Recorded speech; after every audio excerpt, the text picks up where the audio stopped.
Thank you, Chair. At first, I would like to thank BRAC and H&M Foundation for inviting me to this very important conference. I think it is very pertinent to look into the changing context of the global apparel value chain, particularly in the fourth industrial revolution and its possible impact and implication both at the consumer market as well as in the suppliers market. And in that context, it is very timely.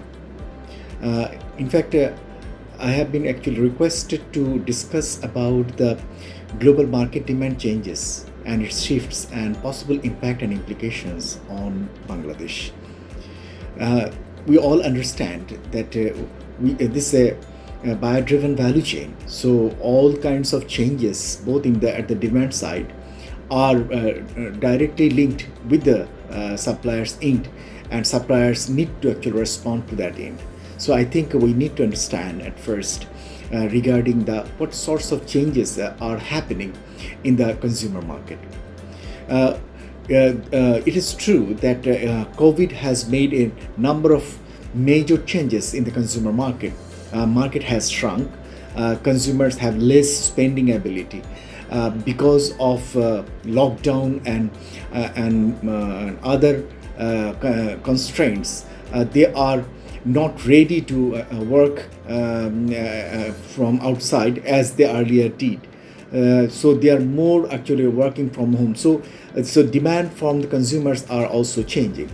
But despite that, before COVID, we have observed a number of changes happening in the consumers market. One is that more and more consumers are demanding new kinds of changes in the design brands and with a short duration. So it is very important to respond to the suppliers to that short duration markets on a timely manner. And at the same time, because of rising online based trading and platforms, consumers are more and more demanding various kinds of customized products, and garment sector is not out of that, and apparel demand is also responding towards that direction. So that has major implications for the brand buyers point of view, who are actually working from the bricks and mortars nature of shops, has to more accommodating with the new kinds of changes in the retail market with the introduction of online based marketing.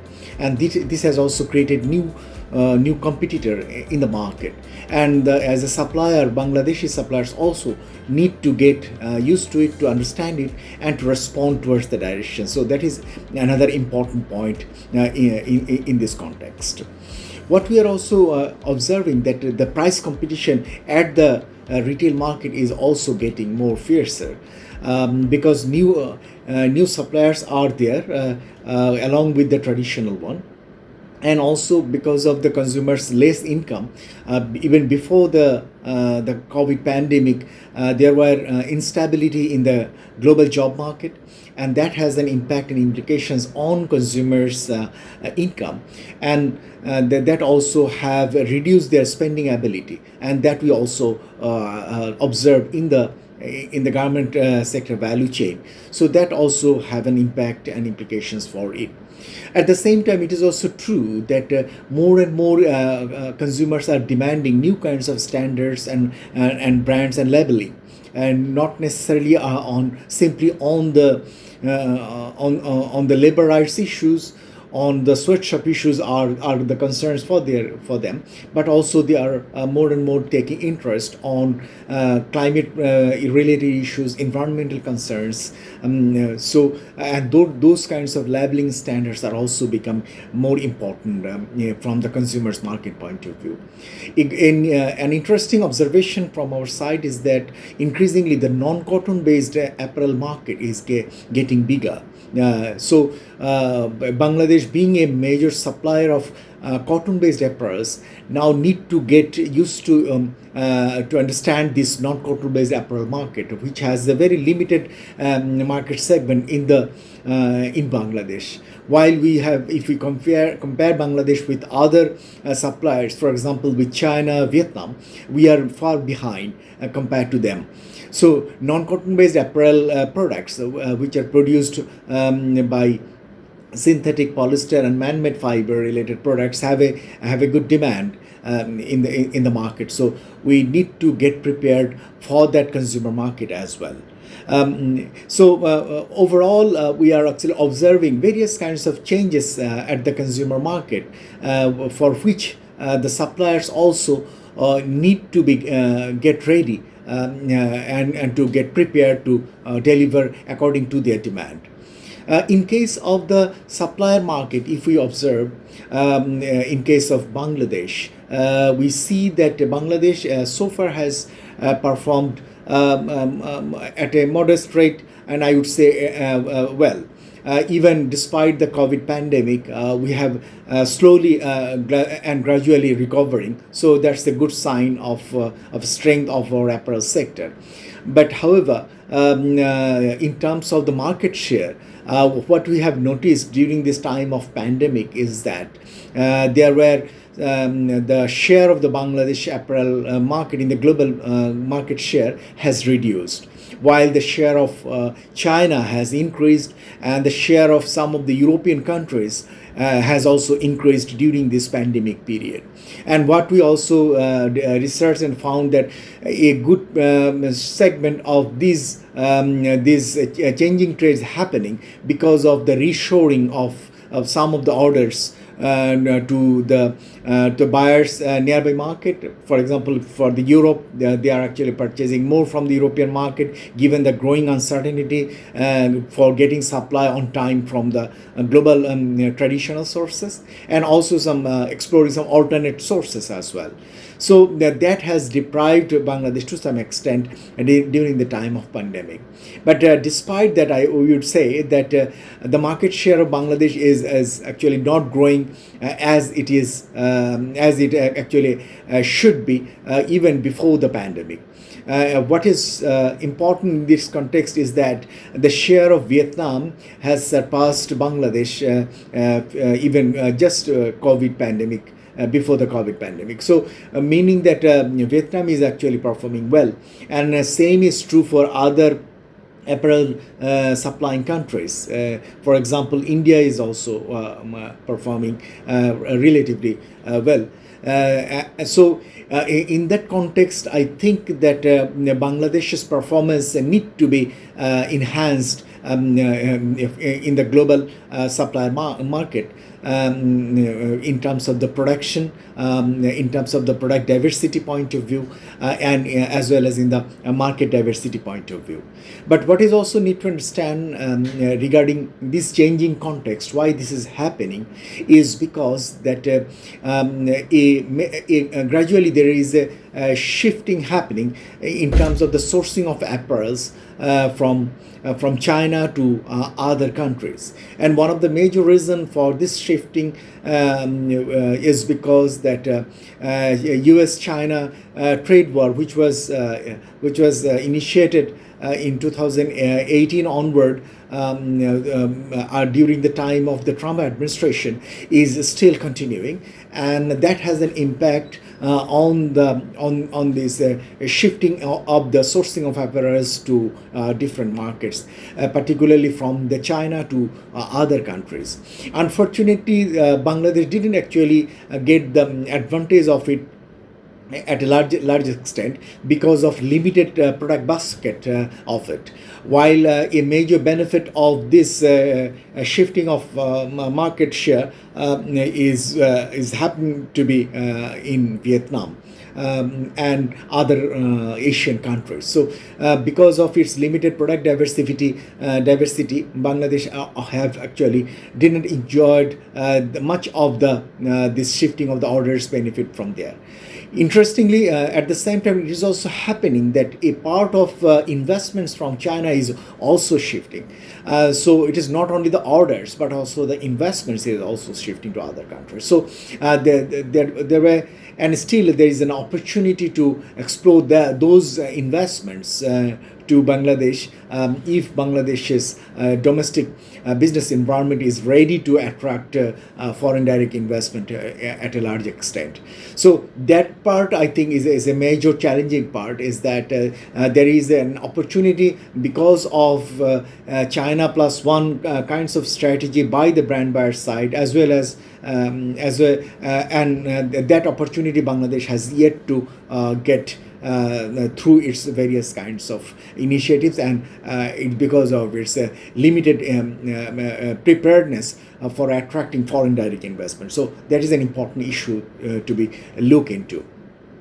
At the same time, it is also true that we have observed a number of regional trade agreements have been signed in recent past, and the most important, I would say, that Regional Comprehensive Economic Partnership (RCEP) has been signed between Asian and Asian countries, has created a major opportunity for some of the apparel sourcing countries, particularly for the Vietnam, and China, who will get the advantage of the sourcing of the raw materials from this country, as well as exporting those to other member countries. So from that point of view, Vietnam is already in an advanced stage in this part. It may happen that in the coming years, USA may join in this RCEP process. Then that will have another important competitive advantage for these apparel sourcing member countries, and that will further disadvantage Bangladesh to many of the sourcing countries in Europe and USA. At the same time, you also know that in the recent past, Vietnam and European Union signed a free trade agreement, and this also have an implications on Bangladesh's export of apparels in the longer run. So that also has a challenge for Bangladesh, that how it would actually compete with this Vietnam's added comparative advantage with zero tariff or reduced tariff in the major market, particularly in the European Union. And the same is true for Bangladesh's LDC graduation, which is supposed to be happen by 2026, and Bangladesh will lose its status from and the advantages in the global market access, being a least developed country, and Bangladesh need to get prepared for that. And if the market access for in the European market will continue till 2029, but that is only 7 and 8 years away. So Bangladesh need to get prepared for being competitive in the global market without any tariff-based preferential market access. So that is also a challenging part for Bangladesh. And same will also be happen when India would sign an agreement, FTA agreement with the European Union, which has recently started its discussion with the European Union. So that would also have an important implications for Bangladesh. So in all these trade-related agreements, as well as the global changing trade context, have a major impact and implications for Bangladesh in the longer run, in terms of its export competitiveness in the major global markets. A major lesson for Bangladesh in this context, I would like to say, is that Bangladesh should come forward and should forget and should come forward from its this preferential market access based competitiveness to more on productivity and efficiency based competitiveness. So which Bangladesh has yet to give adequate attention and knowledge and preparedness, which Bangladesh need to do in the coming years. I think our apparel suppliers and need to get ready for this new market related challenges at the global level, by enhancing their competitiveness through productivity and efficiency led competitiveness instead of market access led competitiveness. I will actually discuss later on Bangladesh's LDC graduation issues and its implications on the labor market and other human rights related issues, which have also an important implications for Bangladesh in the coming years, particularly in the European market. Let me actually now like to focus on other domestic market related issues, our supplier side issues. A major part of Bangladesh's challenge in the coming years, as well as an opportunity, will be in the product basket.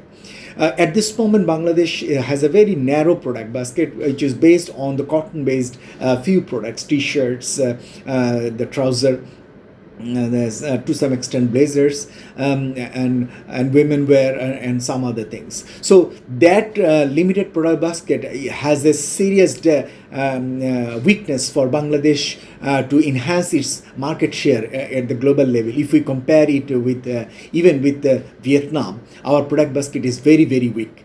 And we need to diversify our product basket. And from that point of view, a major focus should be in the coming years on the non-cotton based apparel manufacturing, which include synthetic cotton and man-made fiber-based products, and where we found that China and Vietnam has major competitive advantage. In fact, most South Asian countries are behind in terms of producing non-cotton based apparel manufacturers. So Bangladesh should start its production and its manufacturing based on various kinds of non-cotton based apparels, even by importing, as well as attracting foreign direct investments on the non-cotton based apparels.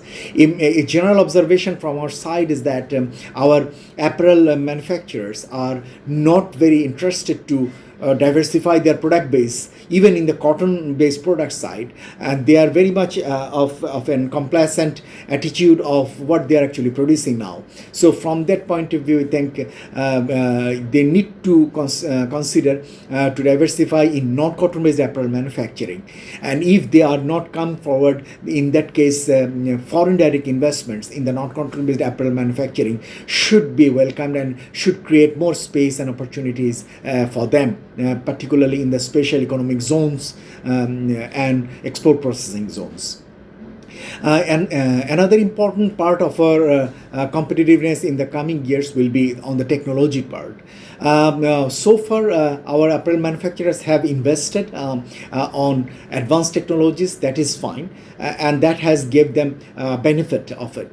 But those investments are more to cater to the traditional market-based products and the processes. So if they want to actually cater to the new demands and new technologies to be taken into account, and in that context, maybe more automation may require in some cases. But what we have found is that full automation, or the fourth industrial revolution based automation, is I think is not yet a viable observation and the viable perspective for Bangladesh, because that technologies are also not yet adequately ready at the global level, as well as the most important part of the product segment, that is that stitching and linking part of the knit and overwear products.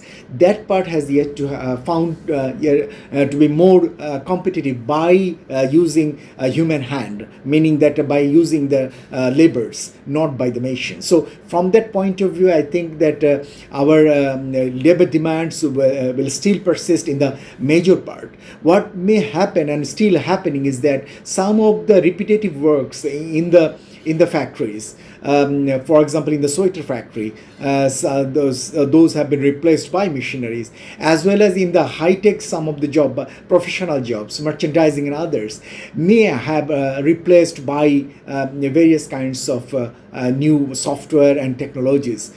So that may have replaced some of those jobs by technologies, machineries, and the softwares.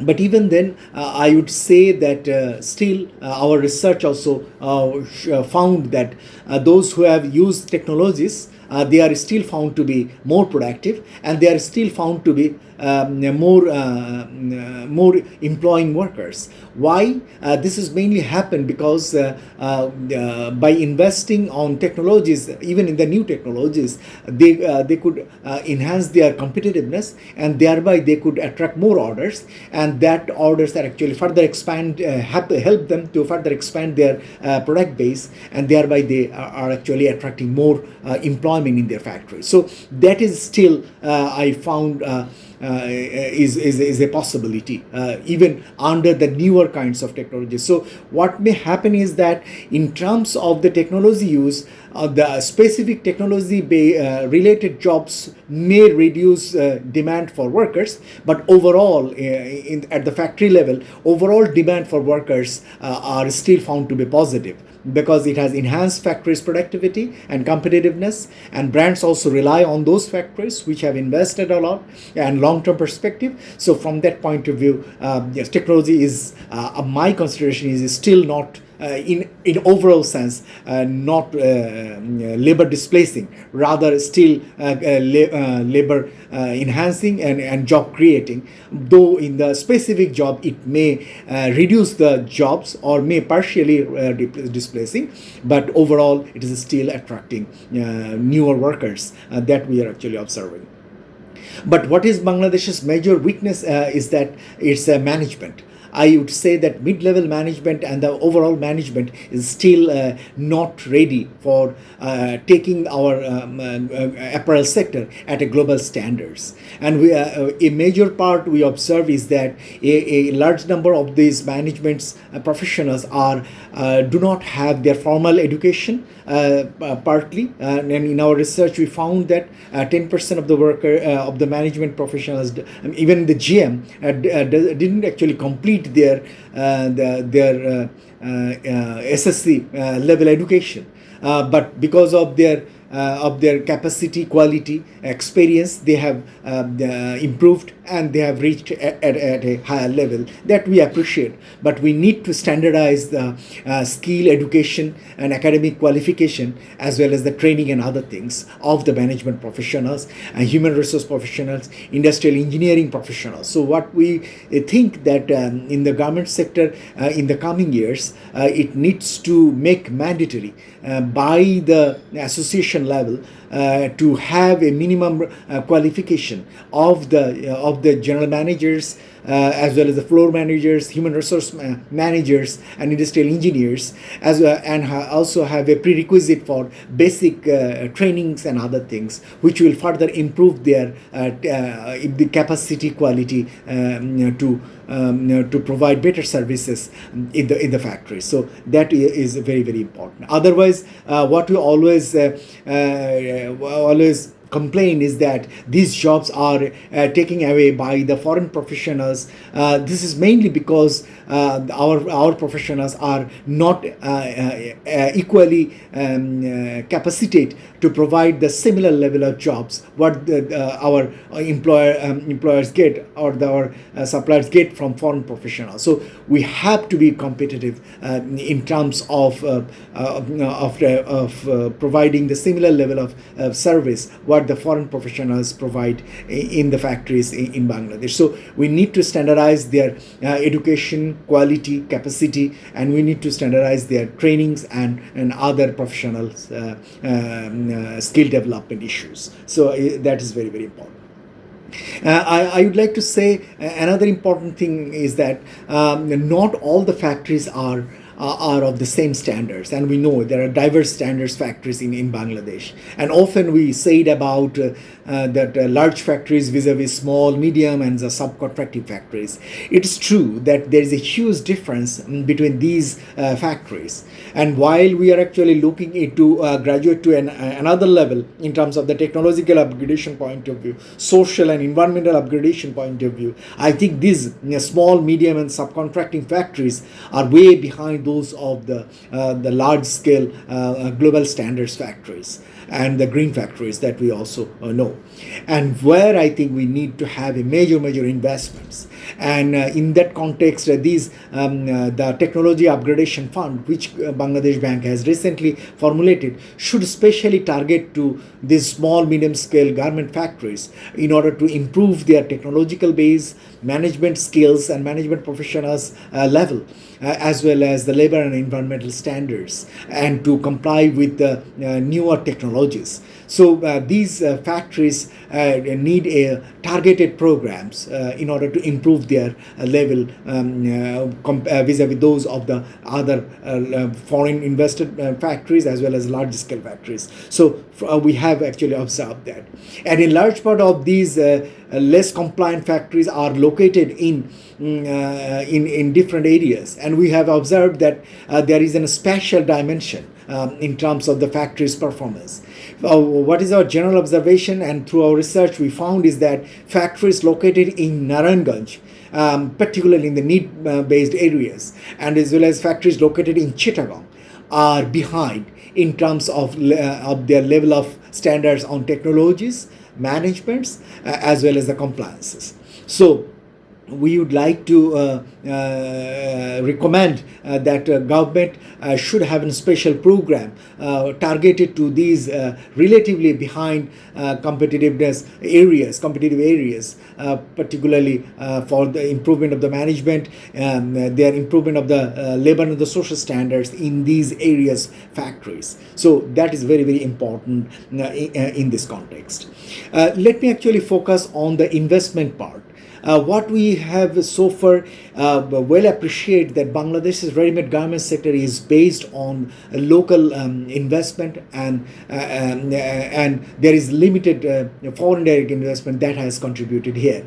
Unlike those of Cambodia or Myanmar, Bangladesh's and even in the Vietnam, Bangladesh's ready-made garment sector has so far has homegrown in nature.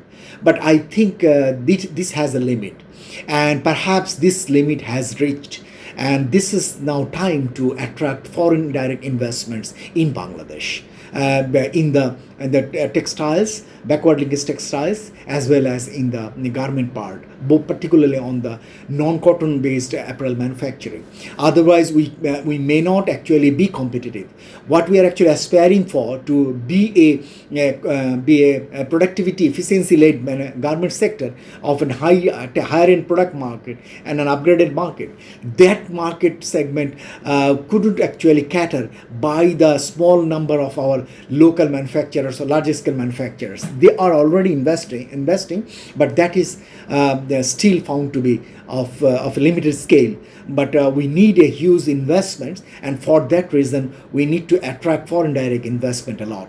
And for that point of view, though we often mention that FDI regime is very liberal vis-a-vis those of other South Asian countries, and we often compare our FDI regime vis-a-vis those of India, but the fact is that despite India's restrictive trade regime, FDI in India is 5 times higher than that in Bangladesh. It's meaning that despite having our trade liberal FDI regime in terms of the paper, in practice foreign direct investors are not attracted to invest in Bangladesh.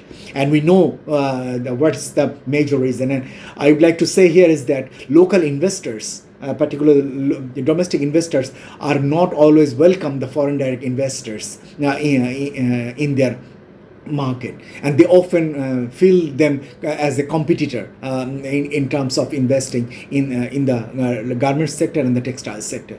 I would like to request our local investors to go for joint venture kinds of investments, as well as for 100% based investments, particularly in those parts where our local competitiveness is very weak. As I said, in the cotton-based part, we may be good, but in the non-cotton-based part, we are still behind. And we are in the high-end product part, we have no such reputation there. And if we like to attract the brand buyers of those segments, we need to invest in those part, and foreign direct investors are the I would say the most important choice at this moment. So there is no such reason that foreign direct investments may fall in competition. Rather, if the foreign direct investments come, this will help our manufacturers to get more know-how, more know about the technologies,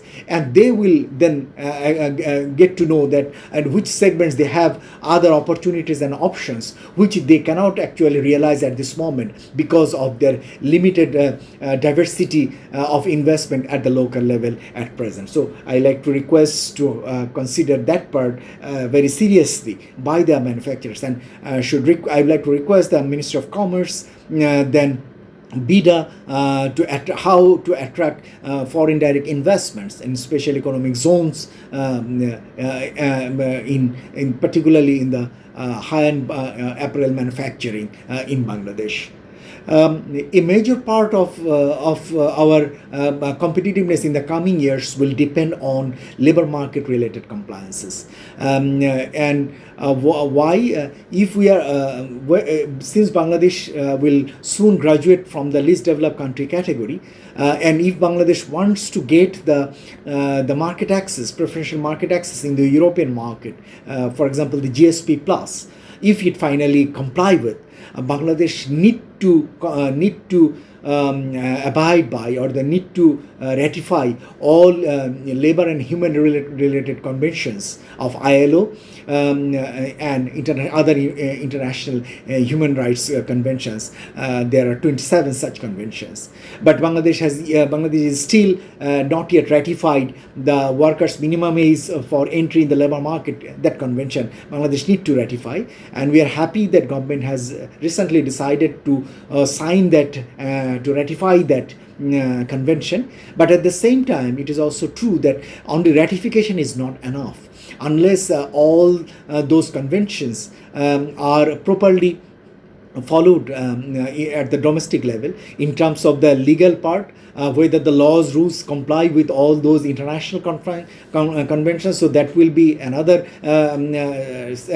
step that we need to do, and also its implementation at the factory level on workers' rights and human rights issues. And we know from that point of view, workers' trade union rights issues are still is a challenging part in the garment sector, not only outside the export processing zone, but also in the export processing zone. There are two kinds of labor law we are currently following. We need to comply all the labor related rules in the country under one labor rules and one system. So from that point of view, we have to comply Bangladesh Labor Act 2018 and Labor Rules 2015 accordingly. So from that point of view, necessary revision will be required. Bangladesh Labor Act and EPZ Act and the BEZA Act, which have limited scope for workers' organization. Trade union rights issues are not yet actually accepted that part. So from that point of view, we need to do a lot, and I think Bangladesh government should take support from ILO to aware our employers, aware our workers, and thereby comply not only in the law but also in terms of the operation at the local level. So that is very, very important. Beside the labor related laws, rules, it will come then the environmental compliances. We know that our backward linkage textiles is not fully ready for environmental point of view. So our export processing zones are following the ETP related laws, rules, effluent treatment related practices, but across the board we need to follow we need to practice this effluent treatment plant for treating industrial waste. So from that point of view, we have to do a lot in the backward linkage textile part. That is an important part. Thirdly, the workers' wage is still is a concern. We haven't yet actually reached worker wage at a living wage level. But what is more positive is that over the last 10 to 12 years, at least 3 times the workers' minimum wage has been revised, which was quite unlikely compared to the earlier decades. And over 300% workers' wage has increased. Despite that rise, I like to admit that workers' livelihood has not yet significantly improved. So we have to consider a wage and the income which actually ensure a better livelihood for the workers. That is very, very important. The gender point of view, we have to comply with, and workplace harassment, sexual harassment is a growing concern. Particularly, the workplace harassment issues are increasingly discussed, though sexual harassment issues has reduced in the workplace. But we need to comply with the High Court's directives, as well as to set up anti-sexual harassment committees in the garment factories, as well as we have to sign ILO 138 convention on anti-sexual harassment related issues. So this way we could further improve our social standards of the garment factories that we are looking for. From the policy point of view, I think the incentive package, what is provided for the garment sector, is very encouraging. But what we notice is that this stimulus package is contributing at a lesser scale. And rather we have to ensure that stimulus package ensure an incremental positive contribution in terms of the new dynamics of the garment sector. For example, if we like to attract the non-cotton based apparel production, we have to attract investors, foreign investors as well as local investors, and for that we need that kinds of stimulus package and that kinds of incentive package. And for that we think that government may consider 10% cash incentive for the exporters for non-cotton based apparel exports. So that could attract more investments, domestic and foreign investments in the non-cotton based apparel manufacturing in the country, and that will also create a backward linkage base of non-cotton yarn and fabric within the country. That is also an important thing. We also think that the enhancement of the productivity and efficiency is very important, and for that reason I think more upgraded technologies are very, very important. A major part of it is that female are found to be relatively behind in terms of the productivity point of view vis-a-vis those of the male, and also in terms of the technology use point of view, I would say, though may not be productivity point of view, may not be that of issue, but they are used to practice one or two machines, but they're not very much knowledgeable about different kinds of machines. But since newer kinds of machines are coming, these female workers need to get trained on a regular basis, both within the factory and outside. So that kinds of in factory training for the female workers need to be ensured. And more and more investments for the female workers is needed. In that point of view, I think that workers' minimum academic qualification can be set. For example, for the entry level workers, at least class 8 pass should be required, both for the male and female workers. So that kinds of standardization will help workers to improve their academic qualification, and that will also facilitate in terms of getting more newer technology and an easier way while they get training opportunity at the factory level. So that is very, very important. What I like to say regarding Bangladesh's LDC graduation point of view is that Bangladesh need to get prepared for post-graduation level, and for that reason Bangladesh need to sign free trade agreement with potential natural partners, and Bangladesh need to identify such natural partners and to take initiative from now on to sign agreements. I think our private sector has a major role in that part, but unfortunately they are, particularly our garment sector entrepreneurs, are not yet shown enough enthusiasm in terms of supporting government or pushing government to sign such kinds of free trade agreement. Otherwise, if this way they have spent another 7-8 years and Bangladesh graduate without having any kinds of future direction of market access after LDC graduation, our garment sector will be seriously fall in a competitive challenge in the global market, particularly from the Vietnam and even India as well.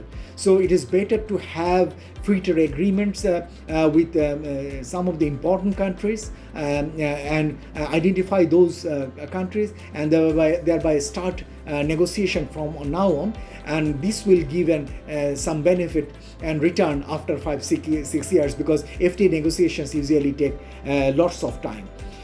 My final point here is that though we are actually talking about the sourcing countries, particularly from Bangladesh's suppliers and the government's role and responsibilities, I think brand buyers have a major role to play, being in